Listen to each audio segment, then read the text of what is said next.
அண்ணா பல்கலைக்கழக வழக்கை சிபிஐயிடம் ஒப்படைக்க வேண்டும் என்று பாஜக மூத்த தலைவர் தமிழிசை சவுந்தரராஜன் தெரிவித்துள்ளார். ஈரோடு கிழக்கு சட்டமன்ற தொகுதி இடைத்தேர்தலில் போட்டியிடுவது தொடர்பாக சென்னை தியாகராய நகரில் உள்ள கமலாலயத்தில் பாஜக மையக்குழு கூட்டம் நடைபெற்றது. இதில் கலந்து கொண்ட தமிழிசை சவுந்தரராஜன் தொடர்ந்து செய்தியாளர்களை சந்தித்தார். அப்போது பேசிய அவர், தமிழகத்தில் போராட்டத்தில் ஈடுபடுவோர் மீது அடக்குமுறையை அரசு கையாள்கிறது என குற்றம் சாட்டினார். அண்ணா பல்கலைக்கழக வழக்கு விசாரணைகள் தமிழக அரசு மீது நம்பிக்கை இல்லை, ஆகவே வழக்கை சிபிஐயிடம் ஒப்படைக்க வேண்டும் என்றும் அவர் வலியுறுத்தினார். நாங்கள் மட்டுமல்ல, எந்த கட்சியின் நிர்வாகிகள் போராடினாலும் அவர்களையெல்லாம் கைது செய்து கஸ்டடியில் வைத்து ஒரு அடக்குமுறையை இந்த மாநில அரசு மேற்கொண்டு வருகிறது.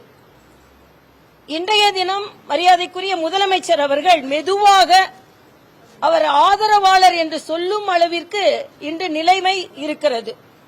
அண்ணா நகரில் ஒரு பாலியல் குற்றச்சாட்டு எந்த அளவிற்கு விஸ்வரூபம் எடுத்திருக்கிறது. மாநில அரசின் மீது நம்பிக்கை இல்லாமல் வழக்காடு மன்றமே அதற்காக விசாரணையை ஏற்படுத்தி இருக்கிறது. அப்படி இருக்கும் பொழுது இங்கே மாநில அரசின் மீது எங்களுக்கு நம்பிக்கை இல்லை, பெண்களுக்கு பாதுகாப்பு இல்லை. அதனால் இங்கே உயர் விசாரணையான சிபிஐ விசாரணை வேண்டும் என்றும் நாங்கள் கேட்டுக்கொள்கிறோம்.